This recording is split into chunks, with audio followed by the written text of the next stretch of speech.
Have you ever wondered what it feels like to walk in the footsteps of your ancestors?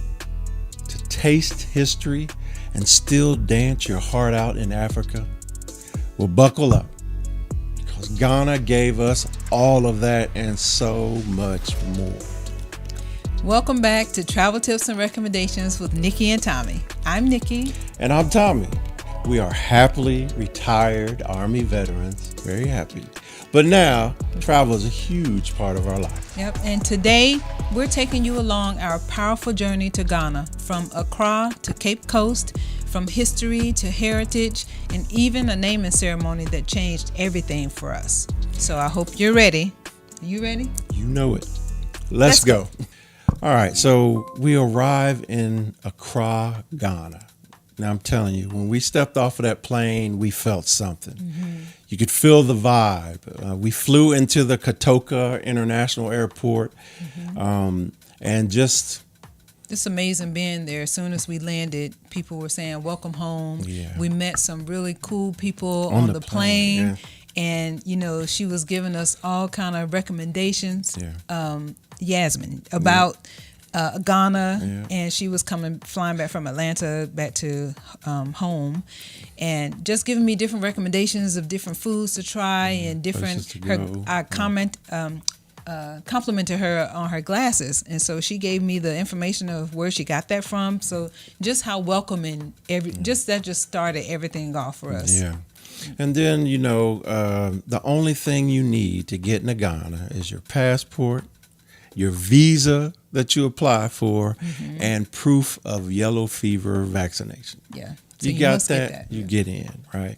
And so once we got through that, it's on to baggage claim. It's not a long walk at all.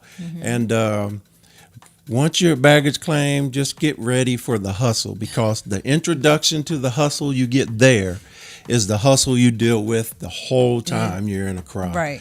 Because they're going to come at you and they're going to want to grab your luggage. They're going to try to get you to sign up and be a part of the Airbnb that's being built. They're going to try to get you to buy some. There's all kinds of stuff. Yeah, can't knock their hustle, but if you're not ready for any of that, just tell them no thank you and just keep it moving. And that's all you have to do is say no and keep moving. And if you say no and stand there, they're going to say, well, brother, you know, or my family. It's the hustle, right? It's around the world. So just be ready for it, okay? But carry your bags. You're going. We were in a group, so we found our guide. Our guide picked us up. Yeah. And the good news is the hotel was only about 20 minutes away. It was the Move and Pick Ambassador Hotel. It's one of Accra's best. Yeah. And really, it was I think maybe the top 3 hotels that they recommend in Accra to stay at. So we were glad we were able to stay there and then experience that entire hotel. Our room was nice. The room was great. And what we did notice, the room was not ready when we first arrived. So we had several hours before we could actually get into our room. Because we arrived early in the morning. We arrived really early, which was fine, you know, it was fine enough. We could sleep in the lobby. Or just tour around the hotel. Yeah. But we were in a large group, and different people had different style rooms. Yeah. What we found, ours was great. But some of the other rooms were fantastic, you know, so there were just different levels to the room categories that they had there, which again, still a fantastic hotel, but just keep in mind that they do have the upgrades available for you. Absolutely. The room you want, the room you're willing to pay for, you can get it. That's right. But I will say this about Move and Pick. Their restaurant inside the Move and Pick is amazing. Yeah. For breakfast, they gave us that ginger shots. A ginger shot, and talking about as you walk in, get your head right, and for some breakfast. Yeah, fruits were fresh. Every buffet, kind of what it was, and then they also had stations there, fresh stations to get omelets and things like that. But it was amazing. We can't say enough about Move and Pick. Yeah, great. And then we had a group dinner that night. where we got to sample some of the food at another hotel to get away. But while we were there, we got to see another welcome ceremony. And it was pretty interesting getting to see the tribal dances and listen to the music. Yeah, listen to the music and the fun we were having. So I got to record some of that. So it was fun. Yeah. And then time to go to sleep. Yep. Yeah, because we had a full day the next day. Yep. After breakfast, we talked about that. Yeah, we went and visited the W.E.B. Du Bois Museum, which was his final resting place that he had in Ghana, because he spent many years there. Well, the thing is, like, so you know about W.E.B. Du Bois because of, his contribution to our fight for freedom, right? But you don't really get to know him because he was not a fan of the American government at that time. So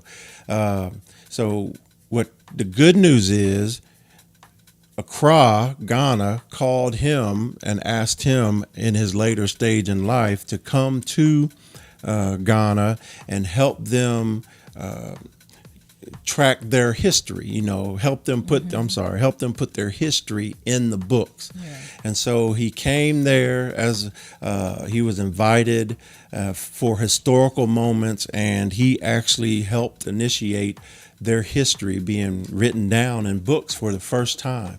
So that was amazing. And the hotel we went to, it's actually where he lived, or not hotel, but the museum we went to is where he actually lived when he came there. I think he only lived 2 years there before he passed away. And he's buried with his wife on that location. But it's a very interesting museum. All of that there. Yeah, you get to see where he slept, you get to see where his office was, his library, and all that stuff. Yeah. And it generates a conversation, especially from Americans, because he was a hero to Black America, but not necessarily to white America.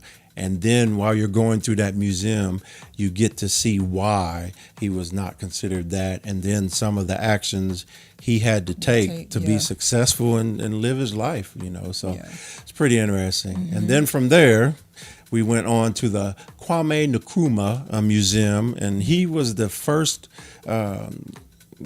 president of Ghana. It's that simple, right? And he was another political figure that even in Ghana, he was not as appreciated at the time, right, as he is now, because without getting into politics too much, what he did for Ghana and what his intentions were for the continent of Africa, they weren't resonating with people at the time.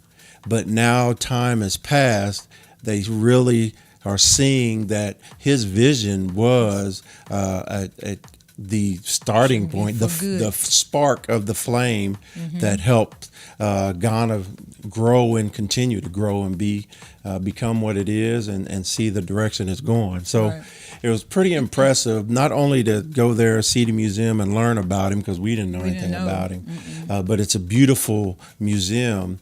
But we got the chance to see how, what you actually do and who you're thinking about when you're doing those things, when you're in those situations. You're thinking about the history and the future in his version is he's thinking about the people, and to see the people come around and appreciate that's pretty amazing. So I had a good time there. Right. Now, after we did that, had those amazing tours, we got a chance to have our first glimpse of the Black Star Square. Yeah, but we was on the clock. So we only got a chance to do a drive-by with that. So because we were on our way to bigger and better things, because at dinner that night we had other things planned, so we had to wait for that. And we had to pack. And we had to get ready to move, because we were moving out of that hotel to go to Kumasi, which in Kumasi is a 6-hour road trip from Accra. And can I say something? Sure. It's a 6-hour road trip you'll never forget, and you'll wish you were never on. Facts. It's bumpy. It was. The infrastructure is not quite what you would envision it to be on that and road. would love Yeah. for it to be, Yes. but it is a 6-hour road trip for sure. We were in a bus and had our luggage on top, and we were just kind of trucking along. Yep. Facts. However, it is also only a 45-minute flight from Accra to Kumasi, which you can also do that. Yeah. But we're here to give the people what they want. We're here to let you know. Test out everything. And so for you, we took a Take the flight. 6-hour bumpy road trip. So you now know, take the flight. Absolutely. Yeah, so it was quite the adventure for us to get to Kumasi. And as soon as we arrived there, our first stop was going to Bonwire. Yeah. Bonwire. Bonwire. And look, So- if Ghana has ever been in your heart, don't wait. This trip is more than just travel. It was for us. It was a reconnection with our roots. And that, good people, was our visit to the motherland, to Accra, to Ghana, to Africa. If you enjoy this journey with us, make sure to hit that like button, subscribe, and ring that notification bell so you don't miss out on our next adventure. Also, share this video with your friends. Share this with someone you know wants to go to Africa. This is how you get there, and the best way to survive it. Yep. As always, travel smart, travel often, and travel safe. Till next time. Bye.